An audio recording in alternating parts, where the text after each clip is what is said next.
October, 1881.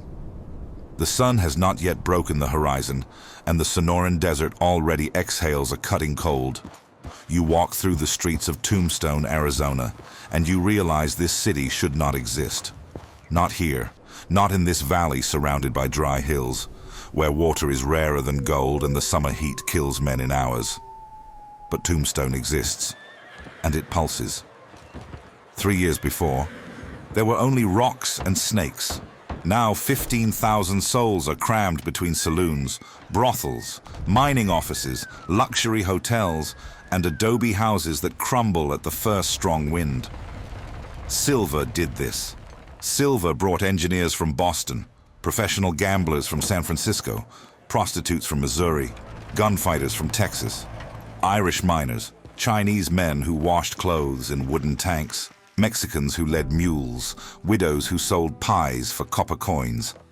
Allen Street awakens before dawn.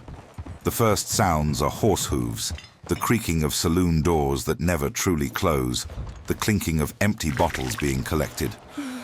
A man vomits in the alley behind the Oriental Saloon. A woman in a wrinkled silk dress crosses the street barefoot, holding her shoes in her hand. The smell is of manure, spilled whiskey, old gunpowder embedded in the wooden walls. Tombstone is the most violent city in America, and the richest in the Southwest. The numbers seem invented. 110 establishments selling alcohol to a population that barely reaches 15,000. Mines extracting $85 million in silver over a decade. Shootings that kill on average one man every 10 days. There is no law that truly works. There are sheriffs, there are marshals, there are judges. But the law is a fiction that everyone pretends to respect while negotiating under the table. At the Cosmopolitan Hotel, guests pay Manhattan prices for dusty rooms. At the Birdcage Theater, vaudeville actresses perform for armed audiences, and the private boxes on the second floor serve for much more than watching the show. At the faro tables of the Crystal Palace, entire fortunes change hands before noon. But look more carefully. Look at the miners who descend into the shafts before sunrise and only return when the stars are already in the sky. Look at the children without schools who run between the wagons, barefoot, thin, aged before their time. Look at the Mexicans who are treated as invaders on lands that belonged to Mexico just 3 decades ago. Look at the Chinese confined to filthy ghettos, forbidden from testifying in courts, invisible before any law. Tombstone is a feverish organism, growing too fast, too rich, too violent. And there is something else in the air this October morning. A tension you cannot see but can feel. Glances that last a second too long. Hands that rest too close to holsters. Conversations that stop abruptly when certain figures walk past on the sidewalk. Two groups circle each other in this town like predators dividing territory. And Tombstone, so busy extracting silver from the ground, has not yet realized it is sitting on a powder keg. The division is simple, brutal, and old as America itself. On one side, the Earps, Wyatt, Virgil, Morgan. Men who wear badges, frequent the right saloons, play cards with mining businessmen, sleep with women of dubious but tolerated reputation. Wyatt is not sheriff. He was never elected to anything in Tombstone, but he acts as if the city belongs to him. His brother Virgil carries the star of federal marshal. Morgan patrols with the arrogance of someone who knows his bullets have legal backing. They consider themselves the law. Perhaps they are, perhaps not. On the other side, the Cowboys. It is not an organized gang. It is a loose network of ranchers, cattle rustlers, smugglers who cross the Mexican border with stolen goods. The Clanton brothers, the McClorys, Curly Bill Brocious, Johnny Ringo, men who drink in the same saloons as the Earps, who cross paths with them on the same sidewalks, who stare at each other across the same poker tables. The hostility was not born from ideology. It was born from money, born from pride, born from disputed women, from unremembered insults, from deals gone sour, from bullets that almost hit but missed by inches. Tombstone pretends not to notice. The city is too busy getting rich. In the mines, shifts are 12 hours, sometimes 14. Men descend in precarious elevators to depths where air is scarce and heat suffocating. Dynamite explosions echo beneath the ground like inverted thunder. Accidents are frequent. Deaths, routine. An arm crushed by rock. A lung destroyed by silver dust. A body that simply does not return. Widows receive miserable compensation and are replaced by new wives before mourning ends. Tombstone's wealth is built upon bones, but men keep arriving. They arrive by train to Benson, then in stagecoaches that cross 25 miles of desert under armed escort. They arrive with suitcases full of hope and empty pockets. Some find fortune, most find only dust, debt, and a shallow grave at Boot Hill, the cemetery that grows faster than any other neighborhood in town. October advances and the nights grow colder. Men drink more, argue more. Guns leave holsters with increasing ease. On the 25th, something happens. A disagreement over stolen horses, threats exchanged in public. Ike Clanton, drunk and furious, swears he will kill the Earps. He spends the night staggering through saloons, repeating his threats to anyone who will listen.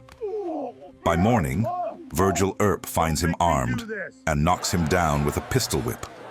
Blood runs down Ike's face. The humiliation is public. Now there is no return. Tom McClory arrives in town, then Billy Clanton, the youngest, only 19 years old. Frank McClory appears on horseback, his expression closed.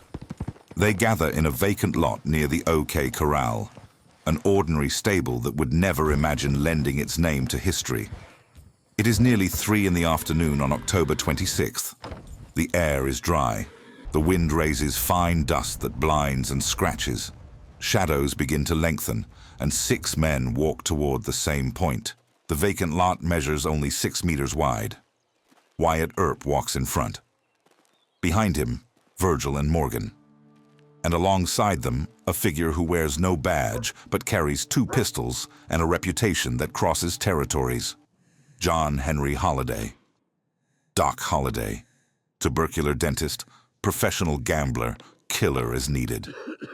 Thin as a walking corpse, coughing blood every morning, but his hand does not tremble. On the other side, 5 men.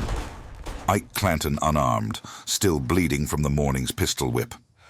Billy Clanton at 19 years old with a revolver he barely knows how to use. Tom McClory with no visible weapon. Frank McClory holding the reins of his horse. Billy Claiborne, who will disappear before the first shot. Virgil shouts something, an order to surrender weapons, or perhaps not. Accounts contradict each other. They always contradict.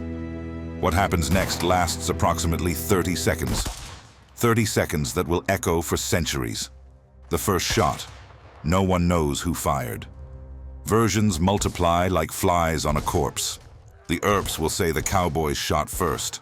The surviving Cowboys will swear the opposite. The truth died on that lot alongside the bodies. Billy Clanton is hit in the chest, but keeps firing, propped against the wall. 19 years draining down the adobe. Tom McClory tries to hide behind the horse, takes a shotgun blast to the right side of his body, Doc Holliday's shotgun. Frank McClory is shot in the stomach, staggers down the street, still fires, hits Morgan Earp in the collarbone, hits Virgil in the calf, finally falls when a bullet passes through his head. Ike Clanton runs, flees without a weapon, without honor, with nothing but the instinct for survival. When the smoke clears, 3 men lie dead or dying. Billy Clanton still breathes, asks for water, asks them to remove his boots. Does not want to die in his boots like a bandit. He dies in his boots anyway. Tombstone freezes. The most famous gunfight in American history lasted less time than it took you to read this page. But the blood does not stop flowing. In the following days, Virgil and Morgan are accused of murder. A justice of the peace holds a preliminary hearing. The Earps are acquitted on grounds of self-defense. The decision infuriates half the town. The other half celebrates in the saloons. December arrives with bullets. Virgil Earp walks down Allen Street on a cold night when shots explode from an unfinished building. Shotguns. Virgil's left arm is destroyed, shattered in such a way that it will never function again. He survives. Barely. March 1882. Morgan Earp plays billiards at Campbell and Hatch's saloon. A bullet passes through the glass window and enters through his back, shredding his spine. He dies in Wyatt's arms, whispering words that no one else heard. The war is now official, declared in blood. Wyatt gathers a group of gunfighters and sets out on a ride of vengeance. Curly Bill Brocious is killed with a shotgun. Other cowboys disappear, flee, are found in ditches. Law no longer exists, only gunpowder. Tombstone watches, silent, terrified. The city born of silver now drowns in lead. Wyatt Earp leaves Tombstone in April 1882. Not as a hero, not as a villain, as a fugitive. There are arrest warrants against him. Murder charges pending in Arizona. He rides to Colorado, then to Kansas, then to wherever Arizona law cannot reach.